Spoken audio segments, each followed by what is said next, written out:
A very good morning and welcome to the Breakfast News. I'm Tracy Shilchi, and in the next 30 minutes I'll be getting you through the news you probably missed through the night and also look ahead to the top stories of the day. Let's start with the headlines. Election Commission convenes an all-party meet to discuss reliability of EVMs. The invite is sent to 55 parties. Aam Aadmi Party had recommended an all-party committee. Prime Minister Modi meets the Sri Lankan President, reviews status of bilateral relations and will attend the Vesak Day celebrations.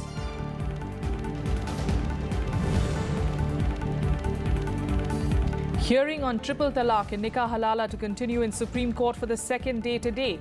Apex Court is examining if the practice is fundamental to Islam.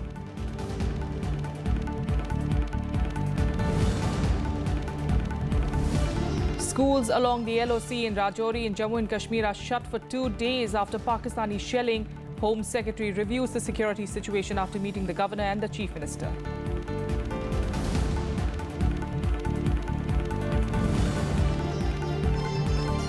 And India wins 2 bronze medals at the Asian Wrestling Championships. Anil Kumar wins in the Greco-Roman 85 kg category, while Jyoti wins in the women's 75 kg category.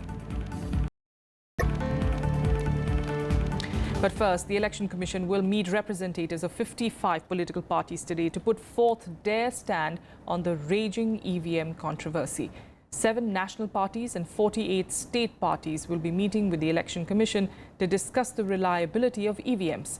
16 parties have urged the Commission to revert to the ballot paper system, claiming faith of people in the machines has eroded. The Commission is also likely to brief the parties about its planned EVM hacking challenge. Earlier this week, the Aam Aadmi Party had staged a demonstration on hacking a voting machine in the Delhi Assembly. The party had used an EVM prototype to make the demonstration. The EC had trashed the Aam Aadmi Party's claim, saying that the machine is a look-alike and not an actual EVM.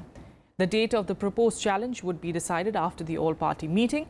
Apart from this, a host of other issues, including disqualifying candidates named in a charge sheet for bribing voters, making electoral graft a non-bailable offence, and easing of rules to order counting of votes through paper trail are some of the other issues that the Election Commission will discuss today. In fact, the Aam Aadmi Party had also on the last few weeks, in fact, has demanded that an all-party committee be formed under the aegis of the Election Commission and be given access to electronic voting machines used in the recent elections in the country. On Thursday, in fact, they tried to garner support for its campaign through a demonstration outside the EC headquarters. The party's MLA, Saurabh Bhardwaj, who had hacked an EVM replica on the floor of the Delhi Assembly, said that the question was no longer if EVMs could be manipulated, but whether the recent polls could have been rigged. 3 प्रमुख मांगे हैं। पहली मांग ये है कि आज के बाद जो भी चुनाव हो, including Gujarat, to start with Gujarat, every election must be held using the machines of EVM which are equipped with VVPAT. Election commission की देखरेख के अंदर आप एक कमेटी बना दीजिए। उस कमेटी के अंदर आप सभी पॉलिटिकल पार्टीज के एक-एक रिप्रेजेंटेटिव को डाल दीजिए। उसके अंदर इलेक्शन कमीशन के भी रिप्रेजेंटेटिव्स को डाल दीजिए। हमारी टेक्निकल टीम की हमारे टेक्निकल एक्सपर्ट्स की एक टीम उस कमेटी को ये दिखा देगी, ये साबित कर देगी कि कैसे पिछले चुनाव के अंदर ईवीएम के अंदर धांधली हुई। Prime Minister Narendra Modi met Sri Lankan President Maithripala Sirisena on Thursday night and reviewed the status of bilateral relations between the two nations. Prime Minister Modi, who is in Sri Lanka for a 2-day visit, took to Twitter to post pictures of his meeting with President Sirisena. He also met his Sri Lankan counterpart Ranil Wickremesinghe and discussed various issues concerning the growing cooperation between the two countries. Besides the official meetings, Prime Minister Modi also visited the Ganga Ramaya temple on the first day of his visit. The Prime Minister is slated to deliver a celebratory address at the UN-recognized International Vesak Day celebrations today. Prime Minister Narendra Modi arriving in Sri Lanka for a 2-day visit, where he will be attending a Buddhist festival in Colombo on the invitation of Sri Lankan President Maithripala Sirisena.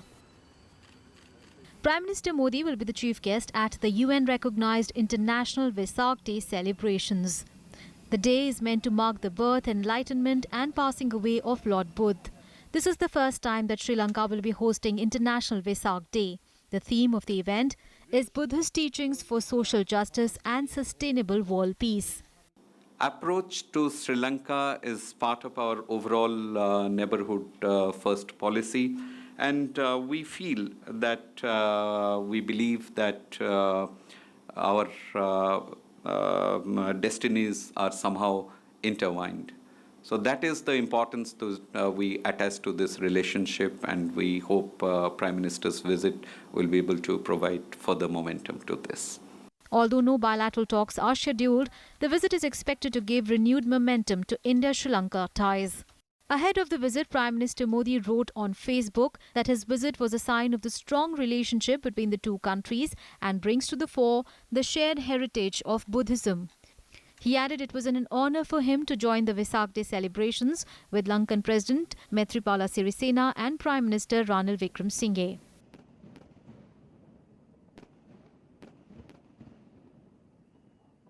Soon after arrival, the Prime Minister participated in a lamp lighting ceremony at the Gangaramaya Temple, one of the most important temples in Sri Lanka.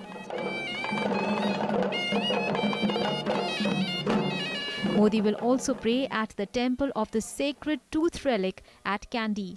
He will unveil a plaque in Palakkale commemorating the foundation laying of the faculty of Kandyan dance at the Sri Lankan International Buddhist Academy that will be constructed with India's grant assistance. He will also open the India-funded 150-bed Dikoya multi-speciality hospital. Prime Minister Modi will also have an interaction with the Indian origin Tamil community here. This is Modi's second trip to Sri Lanka as Prime Minister after March 2015.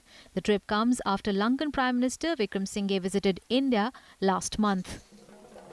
With inputs from Akhilesh Suman, Bureau Report, Rajya Sabha TV. And as Prime Minister Modi visits Sri Lanka, Colombo has rejected China's request for its submarine to dock at Colombo next week. The Chinese authorities had sought clearance for a port call at Colombo, where the Chinese state-owned company operates a mega container terminal. A similar visit in 2014 had triggered strong protests from India when China had docked 2 of its submarines at the Colombo harbour. India said its security concerns were being undermined. The Lankan government sources say that such requests will be turned down in future as well. The request for the Chinese submarine visit was for next week after the Prime Minister's departure on Friday evening. There has been no comment from the Chinese embassy so far. Now to Jammu and Kashmir, where authorities have set up 2 relief camps in Rajouri district as Pakistani troops resorted to shelling on civilian areas near the line of control. The state government has also ordered closure of schools along the line of control in Rajouri district for 2 days following the shelling. Home Secretary Rajiv Mehrishi visited the state and took stock of the security situation, and he met the governor and the chief minister and held a few discussions. Union Home Secretary Rajiv Mehrishi arrived in Kashmir on Thursday to take stock of the security situation in the valley. He also met Jammu and Kashmir Chief Minister Mehbooba Mufti and Governor N.N. Vohra. Extensive discussions about issues relating to effective maintenance of law and order, the security situation along the international border and line of control, increasing attempts at infiltration and rising incidents of terrorism in the valley were held. The Union Home Secretary is also scheduled to hold meetings with top civil, police and army officers. His visit comes a day after a Kashmiri army officer, Lieutenant Umar Fayaz, was abducted and killed by unidentified terrorists in Shopian district. Meanwhile, a 35-year-old woman was killed and her husband injured in mortar shelling by Pakistani troops in Naushera sector of the state's Rajouri district. Police की reports आई हैं, उसमें यही पाया गया कि जो injury हुई है एक इंसान को और महिला की मृत्यु हुई है. बाकी अभी तक हमारे पास कोई नुकसान का अभी तक नहीं पूरा पता चला और हमारी टीम्स गई हुई हैं फील्ड में कि कहां पे कितना नुकसान हुआ है. हाँ, हमने एहतियात के तौर पे जितने भी बॉर्डर के साथ लगे गांव हैं वहां पे जितने भी स्कूल्स हैं उनको हमने बंद किया है. The Pakistan Army resorted to unprovoked firing and shelling in Naushera, also causing damage to property. Schools across several villages were shut down by district authorities as a precautionary measure. The Home Ministry says at least one incident of ceasefire violation by Pakistan took place daily along the LOC in Jammu and Kashmir in 2015 and 2016, in which 23 security personnel have lost their lives. Bureau Report, Rajya Sabha TV. Meanwhile, defense officials have said that they have identified the 6 militants who had abducted and killed Army officer Umair Fayaz in Jammu and Kashmir's Shopian district on Tuesday night. They claim that the militants were from the Hizbul Mujahideen and Lashkar-e-Toiba. A massive manhunt has been launched to catch the militants involved in killing the 22-year-old lieutenant rank officer. The state police had earlier suspected that the INSAS rifle that had been snatched from officers in South Kashmir had been used to murder Fayaz. Police had based their suspicion on the 2 empty INSAS rifle cartridges that they had found near the spot where Fayaz's body was found. Fayaz was on his first break since joining the Army's 2 Rajputana Rifles unit. He was part of the 129th batch of cadets from the National Defence Academy in Pune. Meanwhile, in an interesting development, the Donald Trump government has blamed Pakistan for the deterioration of bilateral relations between New Delhi and Islamabad. The Trump administration has further warned that Indo-Pak relations might worsen further if another high-profile terrorist attack emanates from across the border this year. Testifying before the Senate Select Committee on Intelligence along with top intelligence officials, Daniel Coates, director of the U.S. National Intelligence, told lawmakers that the relations between India and Pakistan became more tense following 2 major terrorist attacks in 2016 by militants crossing into India from Pakistan. The remarks went on to indicate that militant groups operating from Pakistani soil were likely to continue targeting India. Now, this comes days after India accused Pakistan of killing and mutilating 2 Indian jawans. A quick break here. We'll be back with more news in a bit. Do stay with us.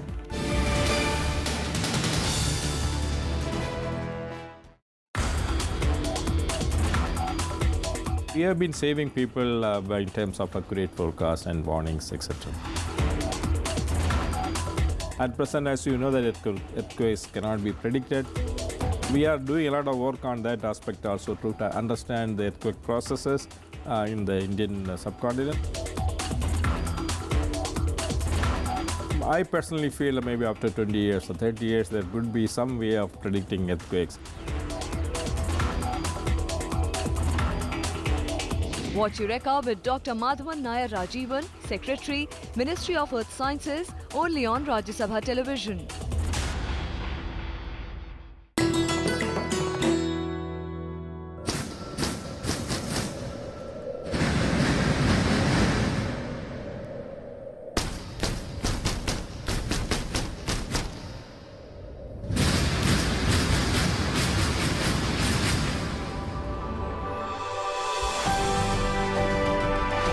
Nelson Rolihlahla Mandela, affectionately known as Madiba, was South Africa's first democratically elected president, an international peacemaker and statesman, and a Nobel Peace Prize winner.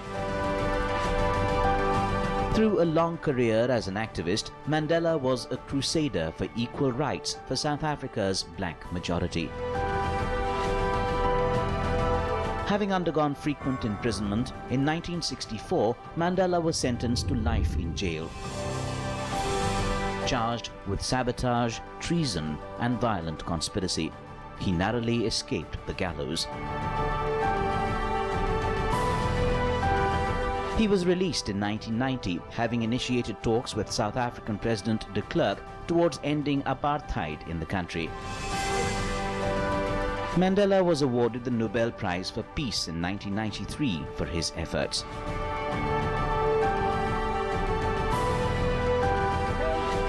In April 1994, the Mandela-led African National Congress won South Africa's first elections by universal suffrage. And Mandela was sworn in as president of the country's first multi-ethnic government. He retired from the presidency in 1999 and from public life in 2004.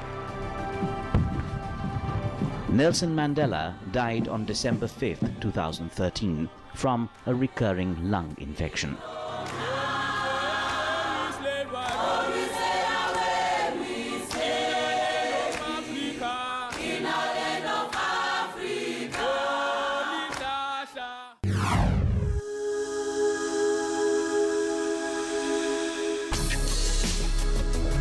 Tales that inspire. Stories of social change. A salute to diversity. Promoting public discourse. Events that motivate. Inspiring the innovative spirit. Watch Rajya Sabha television documentaries.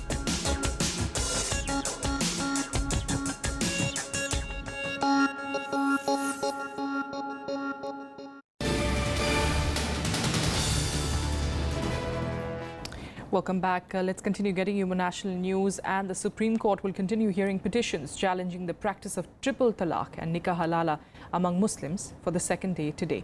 On Thursday, the Apex Court said that it would examine whether the practice of triple talaq was fundamental to Islam. A 5-judge bench headed by Chief Justice J.S. Kher, however, said that the issue of polygamy among Muslims may not be deliberated upon as it was not connected with triple talaq. The Supreme Court on Thursday commenced hearing a number of petitions challenging the constitutional validity of the practice of triple talaq and nikah halala among Muslims. The Apex Court said it would first determine whether the practice was fundamental to Islam or not. The court, however, made it clear that the issue of polygamy among Muslims may not be deliberated upon as it was not connected with the triple talaq issue.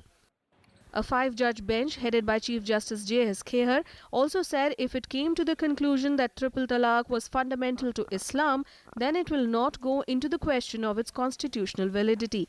The court had on its own taken cognizance of the question whether Muslim women faced gender discrimination in the event of divorce or due to other marriages of their husbands. The centre contends that the practice is unconstitutional and has asked the top court for a relook on grounds of gender equality and secularism.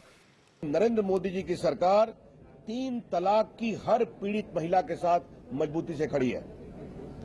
3 तलाक का विषय न धर्म का है, न पूजा पद्धति का है, न किसी समुदाय का है। 3 तलाक का विषय है नारी न्याय, नारी गरिमा, नारी समानता।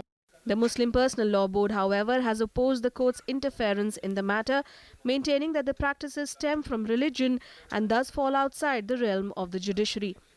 Present the law is that the personal laws cannot be tested under Articles 40, 15 and 21, etc. So now the court has to consider this aspect, that whether the earlier view taken by the Supreme Court is correct or it requires any modification or any change. अगर कोई ये कहे कि हिंदुस्तान की मुसलमान औरतें शरीयत को बदलने की बात कर रही हैं, तो ये सिर्फ कुछ लोग मुस्लिम औरतों के आंदोलन या मुस्लिम औरतों की सच की आवाज़ उठाने के लेकर के वो उनके विरोध कर रहे हैं और ये गुमराह कर रहे हैं कि मुस्लिम औरतें शरीयत को बदलने का काम कर रही हैं. The court is hearing 7 petitions filed by Muslim women challenging the practice. The hearing will continue during the summer vacation. The Allahabad High Court, in its verdict last week, had held that the practice of triple talaq was unconstitutional, saying it violated the rights of a woman.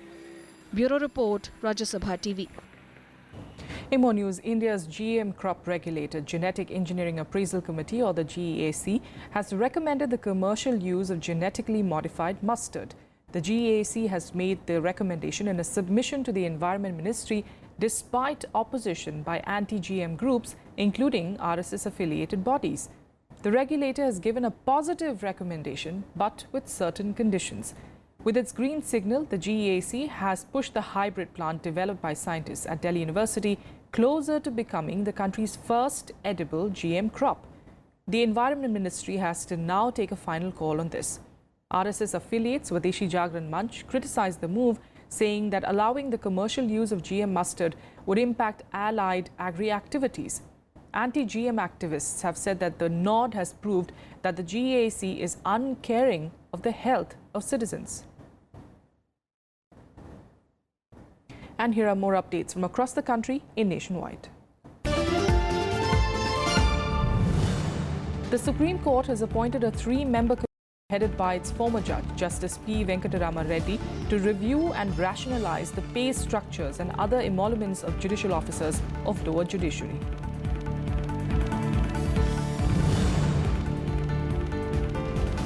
4 more judges, including 2 women, would join the Delhi High Court. The government has approved the elevation of 4 senior lawyers. The names of Pratibha M. Singh, Rekha Palli, Naveen Chawla and Shankar were approved as judges.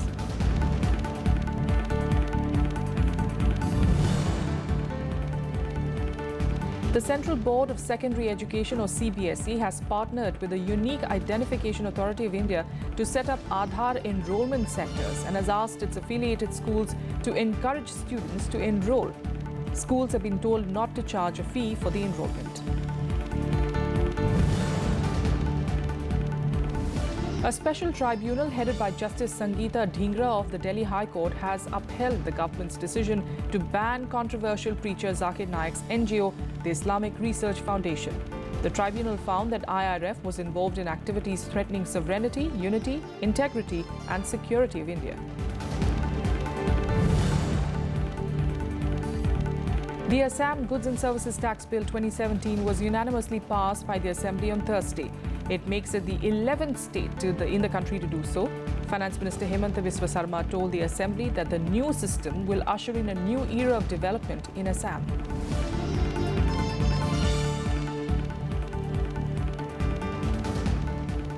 On to international news, Nepal has decided to be part of China's ambitious One Belt, One Road initiative. In fact, a cabinet meeting chaired by Prime Minister Prachanda decided to sign the Memorandum of Understanding on OBOR with the Chinese government. The Deputy Prime Minister will lead a high-level delegation to Beijing today to sign the MOU. The OBOR conference will be held in Beijing on the 14th and the 15th of May. Senior officials, including executive heads of over 150 countries, are expected to attend the conference. Spanning more than 68 countries and encompassing 4.4 billion people and up to 40% of the global GDP, China's One Belt, One Road project is a signature initiative of Chinese President Xi Jinping. It aims at enhancing connectivity and cooperation between China and the rest of Asia and Europe through land as well as maritime routes. All indications are that India, though, may be skipping the OBOR conference. MEA spokesperson Gopal Bagle has said that the matter was still under consideration. Now, US President Donald Trump has talked tough about his skeptical views on climate change, but his administration is still taking a more cautious approach to the issue. US Secretary of State Rex Tillerson hosted foreign ministers from Arctic nations at a summit in Alaska on Thursday. The Arctic Council adopted a 9-page Fairbanks Declaration 2017, which noted that the Arctic is warming at more than twice the rate of the global average. The document noted the importance of reducing soot and methane emissions and said that climate change is the most serious threat to Arctic biodiversity.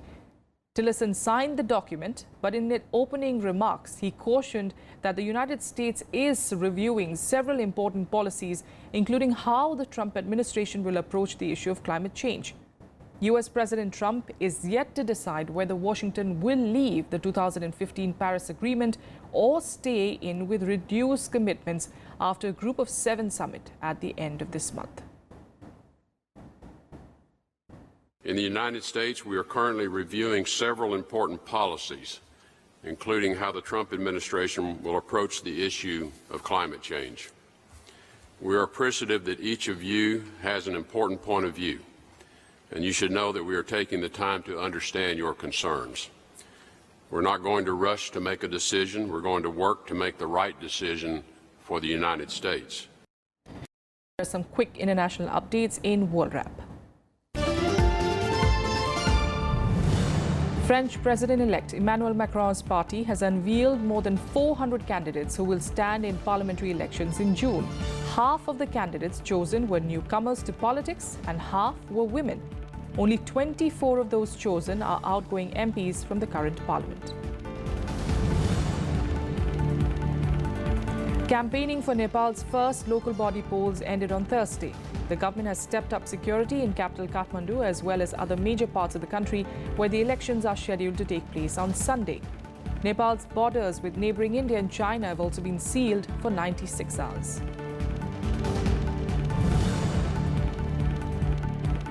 A draft of the election manifesto of Britain's Labour Party was leaked to the media on Thursday. The manifesto is yet to be formally approved, but it shows that the party has pledged to re-nationalise the country's energy industry, railways and the Royal Mail.